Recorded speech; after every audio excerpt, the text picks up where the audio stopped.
PM Narendra Modi आज मन की बात कार्यक्रम के जरिए एक बार फिर देशवासियों को संबोधित करेंगे। इस बार मन की बात कार्यक्रम के दौरान मोदी राम मंदिर, कोरोना वायरस और त्योहारों को लेकर देशवासियों से बात कर सकते हैं। आज कांग्रेस का राष्ट्रव्यापी ऑनलाइन हल्ला बोल होगा और लोकतंत्र के लिए हल्ला बोलो अभियान का आगाज होगा। सोमवार को देश भर में राजभवनों का घेराव होगा। गहलोत कैबिनेट ने रविवार को सत्र बुलाने के प्रस्ताव को लेकर मंजूरी दे दी, जिसके बाद प्रस्ताव को राज्यपाल के पास भेज दिया गया। वहीं बैठक में कलराज मिश्र की ओर से पूछे गए 6 सवालों के जवाब भी भेजे गए। सियासी संकट के बीच शनिवार को बीजेपी नेताओं ने राज्यपाल से मुलाकात की और कांग्रेस पर हमला बोला और कहा कि सत्र के लिए राज्यपाल पर दबाव बनाना गलत है। वहीं शनिवार को शहर शहर कांग्रेस ने बीजेपी के खिलाफ हल्ला बोला। परिवहन मंत्री खाचरियावास ने कहा कि बागियों को कार्यकर्ता सबक सिखाएंगे।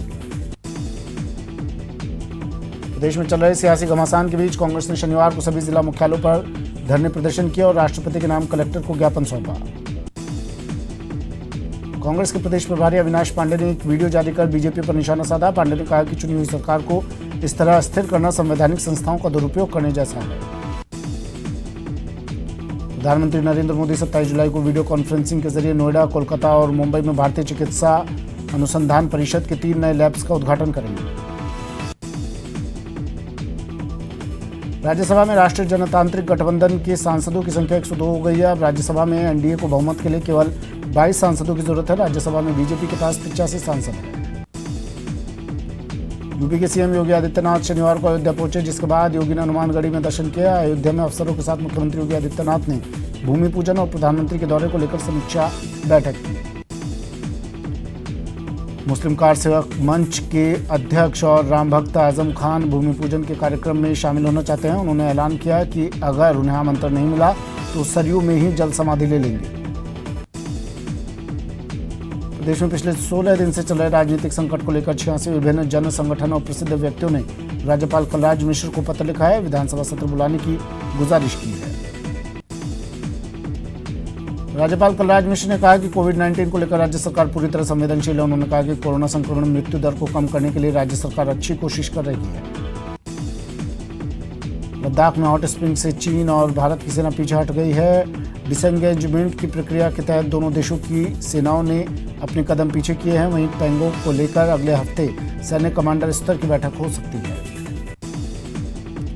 राजस्थान में कोरोना की रफ्तार लगातार बढ़ती जा रही है। प्रदेश में शनिवार को रिकॉर्ड एक साथ 1120 नए पॉजिटिव केस सामने आए। प्रदेश में कुल संक्रमितों का आंकड़ा 35,298 पहुंच गया है। वहीं कोरोना से अब तक 613 लोगों की मौत हो गई है। इनमें जयपुर में सबसे ज्यादा 180 की मौत हुई है। राज्य में अब तक 13,77,000 से ज्यादा सैंपल जांचे गए। इनमें कुल 35,298 पॉजिटिव मिले हैं। वहीं 25,306 लोग रिकवर हो चुके हैं। इसमें से 24,204 को डिस्चार्ज किया जा चुका है। देश में कोरोना संक्रमितों की संख्या 13,36,861 हो गई है। वहीं अब तक 31,358 की मौत हुई है। पिछले 24 घंटों में कोरोना वायरस के 48,916 नए मामले सामने आए हैं। 757 मौतें हुई। कोरोना संक्रमितों की संख्या के हिसाब से भारत दुनिया का तीसरा सबसे प्रभावित देश है। अमेरिका, ब्राजील के बाद कोरोना महामारी से सबसे ज्यादा प्रभावित भारत है। मध्य प्रदेश के मुख्यमंत्री शिवराज सिंह चौहान की कोरोना रिपोर्ट पॉजिटिव आई। वे कोरोना से संक्रमित होने वाले देश के पहले मुख्यमंत्री हैं। चूरू के सुजानगढ़ में कोरोना विस्फोट हुआ है। एक साथ 25 लोग कोरोना पॉजिटिव निकले हैं, जिनमें से 24 लोग एक ही परिवार के हैं। सवाई माधोपुर में कोरोना संक्रमित रोगियों का सिलसिला थमने का नाम नहीं ले रहा। जिले में एक बार फिर से एक साथ 6 कोरोना संक्रमित रोगी मिले हैं। कोटा में कोरोना से लगातार दूसरे दिन एक और मरीज की मौत हो गई। 65 साल की एक महिला 24 जुलाई को भर्ती हुई थी। प्रदेश में कोरोना का संक्रमण लगातार बढ़ता जा रहा है। रोजाना 1000 मरीज पॉजिटिव आ रहे हैं। कोरोना से अब तक 613 मौत दर्ज हो चुकी हैं। कोटा में अब कोरोना ने ग्रामीण इलाकों में भी पैर पसारना शुरू कर दिया है। ग्रामीण इलाके में तैनात पुलिसकर्मियों समेत अन्य ग्रामीणों की रिपोर्ट लगातार पॉजिटिव आ रही है। जैसलमेर में कोरोना संक्रमण की रोकथाम के लिए जनप्रतिनिधि अपनी भागीदारी अदा करेंगे और कोरोना से जागरूक करने में अहम भूमिका निभाएंगे। कोटा में डीएसपी और एएसआई सहित कई पुलिसकर्मियों की कोरोना रिपोर्ट पॉजिटिव आने के बाद अब पुलिस विभाग में हड़कंप मचा हुआ है। अलवर केंद्रीय कारागृह में आयुर्वेद औषध उद्यान विकसित किया जा रहा है। इसके लिए जेल प्रशासन ने तैयारियां पूरी कर ली हैं। वेदांता और स्वास्थ्य विभाग का स्वास्थ्य सारथी अभियान बाड़मेर के लिए वरदान साबित हो रहा है। कोरोना की इस आफतकाल में इस अभियान के जरिए जिले के 149 गांवों को लोगों को सभी तरह की स्वास्थ्य सुविधाएं घर बैठे ही मिल रही है। चलिए फिर से शुरू करते हैं सुपरफास्ट खबरों का सिलसिला। बिहार के समस्तीपुर के कल्याणपुर प्रखंड में 12 से ज्यादा गांवों में बागमती नदी कहर बरपा रही है। बागमती नदी पर बने बांध पर लोगों ने शरण ली। बिहार के लखीसराय के सूर्यगढ़ा प्रखंड में सुरक्षा तटबंध की स्थिति जर्जर हो गई। बाढ़ का पानी गांव में घुसने की आशंका बढ़ी। बिहार के वैशाली के मेहनार में लगातार गंगा नदी का जलस्तर बढ़ रहा है। पूरे इलाके पर बाढ़ का खतरा मंडरा है। जिला प्रशासन अलर्ट मोड पर। बिहार के बेतिया के थारू बहुल इलाके में बहने वाली दोरहम नदी का कटाव तेज हुआ। कई गांवों पर बाढ़ के बादल। बिहार के मोतिहारी में महज 5 सेकंड में बाढ़ के पानी में पिकअप वैन समा गई। कुंवारी देवी चौक से लखौरा जाने वाली सड़क पर बने डायवर्जन को पार करने के दौरान यह हादसा हुआ। ड्राइवर बाल बचा। बिहार के रक्सौल के रामबड़वा, सुगौली और बंजरिया प्रखंड के दर्जनों गांवों में बाढ़ की तबाही। आशियाने से लेकर अनाज को लेकर लोग तरसे। एमपी के श्योपुर में नाले में ईंट से भरा ट्रैक्टर बहा। मौके पर मौजूद लोगों ने ड्राइवर को बचाया। पानी में डूबे रपटे को पार करते समय यह हादसा हुआ। एमपी के धार में लॉकडाउन के दौरान अब तक प्रशासन ने 1 लाख रुपए से ज्यादा का चालान काटा। मास्क न पहनने, बिना काम घूमने पर कार्रवाई की। एमपी के रीवा में पुलिस की बड़ी लापरवाही सामने आई। पोस्टमार्टम रिपोर्ट में हत्या के खुलासे के बाद भी कार्रवाई नहीं की गई। 3 साल बाद एसपी के निर्देश पर मामला दर्ज। एमपी के जबलपुर में बीजेपी की महिला नेत्री के साथ बिल्डर ने मारपीट की। महिला के कपड़े फाड़ने की भी कोशिश की। मध्य प्रदेश सरकार ने अध्यादेश के जरिए राज्य के बजट को मंजूरी दी। लेखानुदान को राज्यपाल ने भी मंजूरी दी।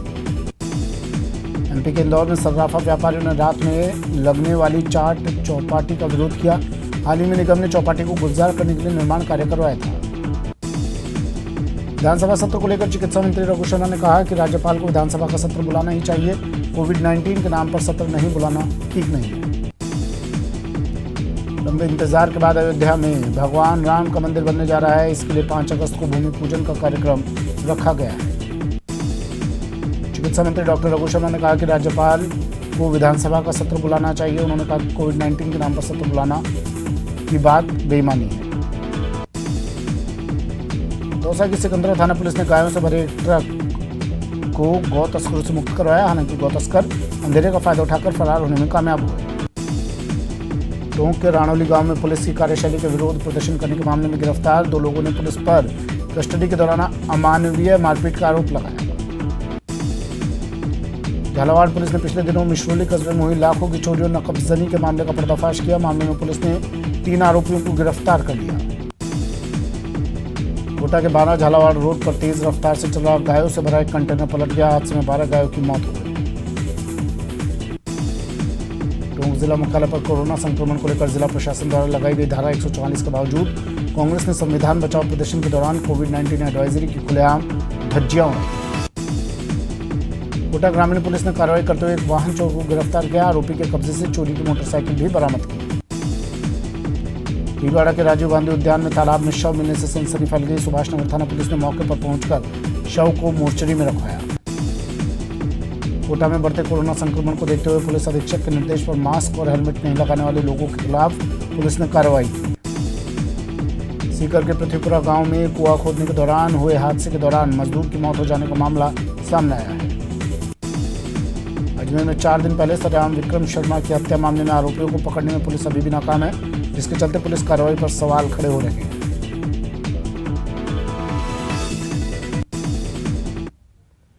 चलिए बुलेटिन में फिलहाल इतना ही। दीजिए इजाजत। नमस्कार।